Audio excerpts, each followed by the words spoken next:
And good afternoon. Welcome to Luminary Leaders Live. My name is Shelly Harrison, and I'm the CEO of Luminary Leaders. And I'm so excited because I get to bring the most amazing people on these live shows throughout the week. I do 2 or 3 a week. It just depends on how many we have scheduled. And today, the conversation that I'm going to have is with Paul Kreiter, and his company, his business is My Speaking Coach Now. And he's already worked with a few of our clients, and I'm looking forward to having you hear what he has to say today. So, Paul, I'd love to welcome you to Luminary Leaders Live. Great. Thank you for having me here. I'm very excited to be with you. Yes, I'm excited for you to be here too. And you're coming to us from Chicago. Yep. And what's the weather like today? It's awful, cold, snowy, like it has been for the last month. What does it matter? We're not going anywhere anyways, right? Yeah, right. We're all at home. We're, doing Zoom meetings. We have all the, the things that we're doing from home. Again, thank you for being here. And I really want to get into this. I'm excited for this conversation because, even though Luminary Leaders, we represent speakers, we represent businesses, we strategize with them. But in the same token, you provide speaking coaching to people on a much different level. So share with us about your company and the speaking coaching that you provide. Sure. Thank you. So the company I'm calling it right now is myspeakingcoach.com. And I developed it after about 5 years of being an agent working with speakers. And during that time, it was very obvious to me that people would come to us with great skeleton outlines of their stories, of who they are, their journeys, some fascinating people with some fascinating life experiences, just not quite ready for the professional speaking circuit. And as an agent, I couldn't bring them on. I couldn't work with them. And the company that I was working for doesn't train or mentor or coach people to get to that point. So I took it upon myself to start reaching out to some of the people that were reaching out to us to say, listen, I've been in the business for a while now. I have a background in it. I think I can help you get to that point so that maybe one day you could get on the professional speaking circuit and you could make a living out of it. Wouldn't that be great? And so far, 5.5 years into it, it's working for some people. And, I'm grateful to have that opportunity. Oh, yeah. And I would imagine that, and knowing that we both talk to a lot of speakers, you hear some incredible stories. You hear some stories where maybe it's not necessarily, something that, could be on a stage or virtual. What are some of the things? What is the common theme that you see with all the people, the speakers that you have coached? What is the common theme that they seem to be either lacking or maybe not sure about? So there's so many things that people can always improve on when it comes to their speaking. And now that we're in a virtual environment primarily, there are even more things that people could be working on. So there are a lot of crossovers though, whether it's live in-person events on a stage behind a podium, with a microphone looking at an audience, or here in a box like we are, right? Right. There are things that carry over. So some of the things that I look for in getting a speaker to the point where they can be a dynamic presenter is the confidence in their own expertise. There is a sense in many of people that I've come across is that they're not very sure of themselves. And if they're going to be the featured performer on a stage, whether it's virtual or live in person, they have to start there with a sense of confidence and having overcome the fear or, having that courage to take the stage and be that dynamic personality that people need to hear from. So that's one of the big ones. And the other is people having trouble organizing their content. They have a whole bunch of abstract ideas or thoughts and skeleton outlines and just a number of different avenues they can go in. And I Yeah. always say in my coaching, it's hard to see the forest through the trees. And the folks are kind of stuck in the forest and don't know how to get out. And everyone is that way. Everyone has that Yeah. problem. Yeah. Because Um, it's not easy to do, you it's know? not. It's Yeah. not in any profession, and that's Mhm. why in any profession people reach out to a mentor or a coach is to help them. I always say, come in with the machete and whoosh, whoosh, whoosh. It's like you were heading this Chop way. down the trees. You need to go this way. You know. Yeah. So those two things Yeah. primarily is knowing that you're the expert, knowing that you're there for a reason, and being that dynamic presenter, like owning that role, number one. Mhm. And two is making sure your content Yeah. is organized and structured in a way. And again, with both scenarios, the goal is to make the audience happy, captivated, inspired, educated, right? It's Mhm. all about the audience. So people have to play that role very well in order to get the audience happily involved. Oh, yeah. I know a lot of the speakers that we represent. I mean, we pre and post plan before they take a stage or before they get on a virtual event. Sure. And every event is different, where the event planner or the director of whoever's handling the event, typically they'll have their agenda, they'll have the theme of their event, and how when you work with clients or speakers in this case, how do you kind of work with them knowing that there are so many different elements to going out for any typical, any type of an event? Sure. So it shouldn't be a secret to the featured presenter who's has hired them, what is the Mhm. goal of the event, what are the themes of the event, and all those things can inform a presenter how to craft their message. And Yeah. people should be tailoring their message towards the audience they're in front of. Yes. So there are generally two kinds of speakers. One that will pull out the speech from their back pocket from last year and say, well, I hope this works, Oh. and presents their go-to keynote. Mhm. And maybe it works, maybe it doesn't. And they haven't given much thought to, well, the maybe it doesn't part should never apply.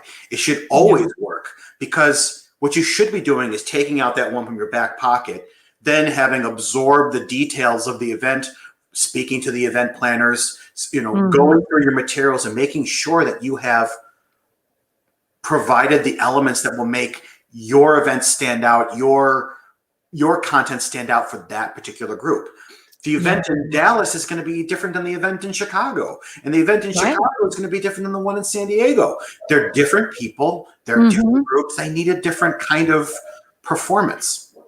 Yes, and thank you for pointing that out, because I think anytime that a speaker is going to get out in front of an audience, it's important for them to know who the audience is. Again, having their message, clear in terms of the way that it's formatted and delivered to the audience. And I'm sorry, you probably hear my dog barking Oh in the yeah. back, so I apologize for that. And We're at home, right? at any moment, my kids can bust in. So, Oh, well, that's okay. We love kids. oh, please. Dogs No, too. Dogs no, too. no. Oh my goodness. Yeah. So I just want to let our audience know that we're here with Paul Kreiter today, and he is a speaking coach. He does phenomenal work. He's coming to us from the Chicago area. Paul, coming back to you, working with speakers sometimes can be, it could be a very tedious and, how do I want to put this? Kind of tedious, but very, mind, you have to use your mind a lot in terms of helping them position things and structuring their talk. So it's a lot of very detailed work. How do you kind of work with that in terms of with each client that you work with, and the way that how you structure your day, or what kind of system are you using? Sure. So you said it. Everybody is different. So Yeah. you're going to have to set your expectations that some folks are going to be more introverted in their approach to coaching, and some are going to want to jump right in. So the way I always approach a coaching session, first of all, in speaking with that person during a coaching session, it wouldn't be my first time speaking with them. I always try to set up a previous conversation, 15 minutes, 20 minutes, just to chit chat, shoot the breeze, and to set up a relationship prior to the coaching opportunity. That's a great idea. And then the coaching will blossom the relationship. But just like, hey, no business, no pressure. Let's just, hey, tell me about your work. Hey, how was your day? Tell me about your career. And then I'll remember, take notes, those things as we jump into our coaching sessions, and bring all that in. Ron was a little hard to work with at first. He wouldn't talk. It was more like pulling teeth with him. But, my job is to help him find his voice and craft his message. So I have to be persistent, and I have to bring a little more energy with Ron, because that's part of the coaching that he needs, is to bring about his personality more, to bring a little bit of himself more to the coaching process. Now, Sally, on the other hand, is a firecracker, right? She has more energy than you and I combined. Now, is being at a level 9, what we need for crafting her message? Is that what we're trying to go for? Or do we want to build to a 9, right? So in coaching with her, I have to remember in my first conversation with her that she's going to be like, bam, bam, pow, right? Cool. Yeah. To be able to harness her energy and apply it intentionally during her presentation. It's great to have energy. It's also great to have low energy. And it really, you gotta just kind of plug it in where it's necessary. It's a dance. It's choreography. Right? Right. Choreography. It's tailoring your talk to, a specific audience, because obviously a group of, a lot of, women, where women, we love to get involved. We love to just, yell out and scream. And, when we're in an audience, and it might be different, when you're talking to a group of accountants or, engineers. Right? Very different.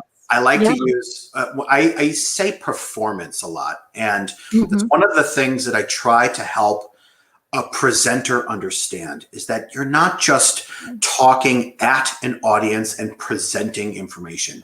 You have a stage and you are performing for an audience. And it could be a very clinical topic in a boardroom, and it's very statistics and information product heavy, right?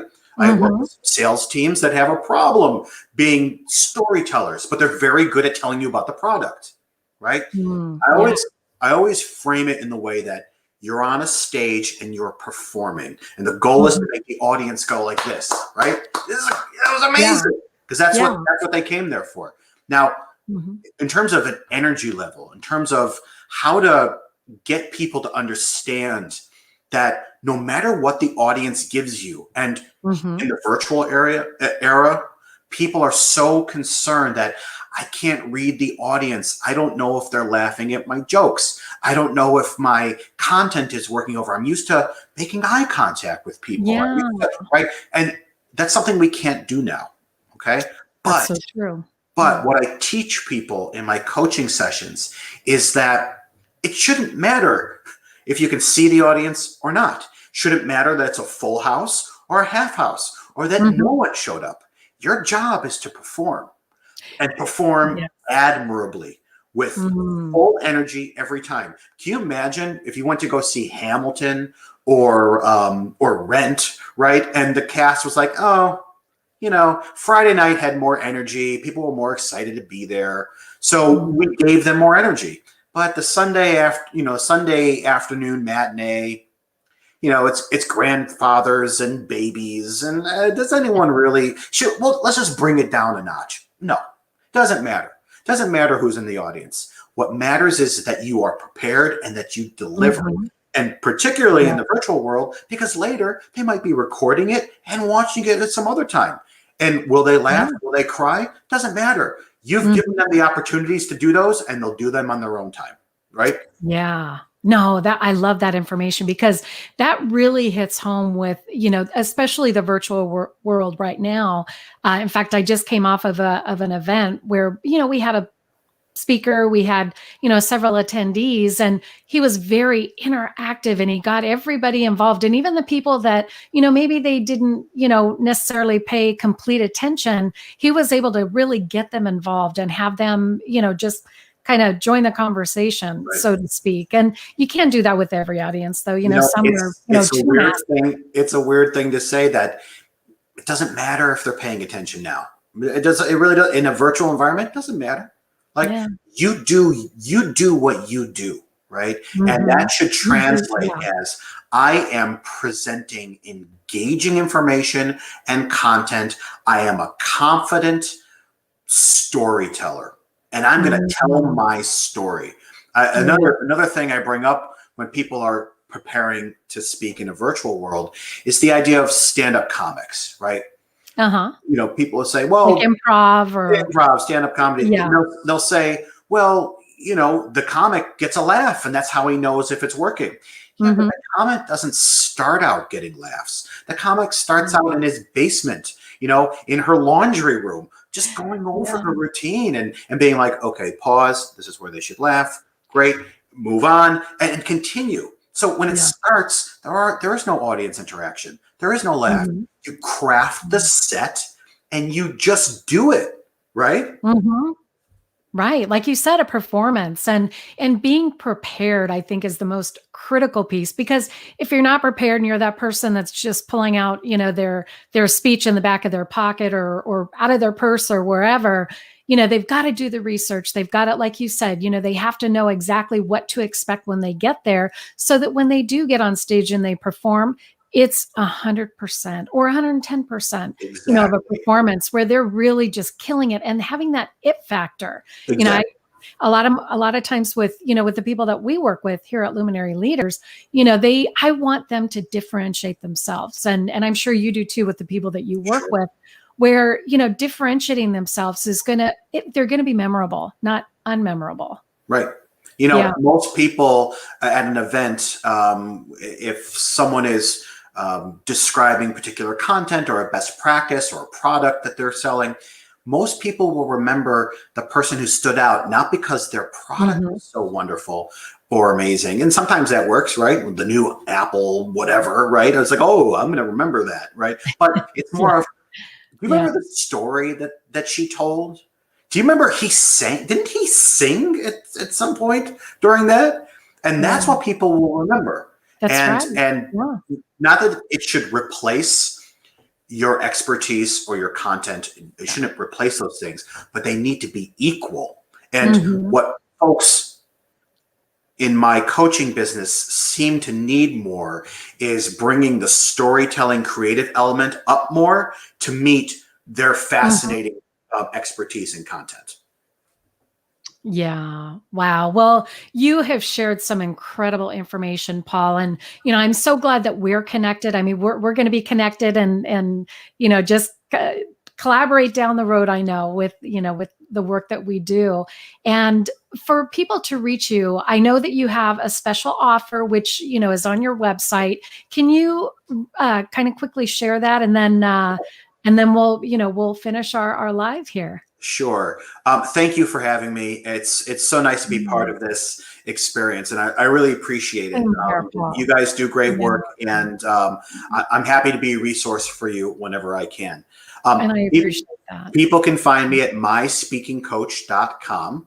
And on there's all different kinds of resources that you can learn how to work in the virtual world, the services I provide, and all that. What I have been doing is offering companies or individuals or groups of people, they can do a free webinar with me. I offer a webinar where I give you sort of my overview of how I handle coaching. I call it Artisan Storytelling and Building the Sandwich. And if you want to learn more about it, just go to my website and you can learn all about it. What I do is I give this webinar. It's a 1-hour webinar. Maybe it goes over for no cost, just to learn about the general philosophy and let it sink in so that people can start to think about how I can craft my own story, my own sandwich. And then with the coaching sessions that follow, if without a webinar, if people just want to do a coaching session, I give them an hour free, just like a webinar, but I give them an hour free. And then after that, a series of at least 3 sessions, because once we get started, once we get started, we got to do at least 3 so that we can sort of bring everything home. Pricing and everything is on my site for people to check out pricing. My goal is to try to work with as many people as I can and to help as many people as I can, which is why I offer the free webinars and the free first coaching session. And then after that, if there's a connection and if there's a way of moving forwards, we do, and then we work out the contract from there. Oh, well, again, thank you so much, Paul. And I really encourage people that are looking to get into speaking or who are already speakers that want to up-level their presentations or their confidence, definitely check with Paul. Go to his website. We've got it up here on the scroll where you can grab that, do a screenshot or whatever you need to do. Paul, again, thank you so much for being here on Luminary Leaders Live. That's a LLL. Yeah. Tongue twister. So anyway, thank you for joining the broadcast, and we look forward to having you connect with Paul and with myself. And until next time, we'll see you then. Thank you. Thank you. Thanks, Paul.